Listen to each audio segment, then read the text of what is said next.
மாம்பழபுரம் அருகே சாலை ஓரத்தில் அமர்ந்திருந்த போது கார் மோதி 5 பெண்கள் உயிரிழந்தது தொடர்பாக காவல்துறையினர் விசாரணை மேற்கொண்டு வருகின்றனர்.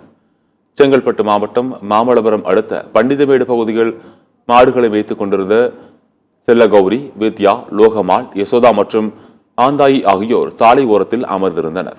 அப்போது திருப்போரூரிலிருந்து மாமல்லபுரம் நோக்கி சென்ற கார் இவர்கள் மீது மோதியது. இதில் 5 பேரும் சம்பவ இடத்திலேயே உயிரிழந்தனர். இதனை கண்டித்து பண்டிதமேடு பகுதியைச் சேர்ந்த பொதுமக்கள் சாலை மறியலில் ஈடுபட்டனர். இதையடுத்து மாவட்ட எஸ்பி சாய் பிரணீத், சார் ஆட்சியர் நாராயண சர்மா ஆகியோர் அங்கு சென்று பேச்சுவார்த்தையில் ஈடுபட்டதால் போராட்டம் கைவிடப்பட்டது. 5 பேரின் உடல்களையும் செங்கல்பட்டு அரசு மருத்துவமனைக்கு உடற்கூறு ஆய்விற்காக அனுப்பி வைத்து காவல்துறையினர் விசாரணை மேற்கொண்டு வருகின்றனர்.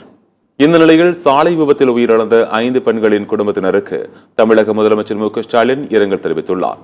இந்த சம்பவம் மிகவும் வருத்தத்தை ஏற்படுத்துவதாக தெரிவித்துள்ள அவர், விபத்தில் உயிரிழந்த 5 பெண்களின் குடும்பத்தினருக்கு தலா 2 லட்சம் ரூபாய் நிவாரண நிதி வழங்க உத்தரவிட்டுள்ளார்.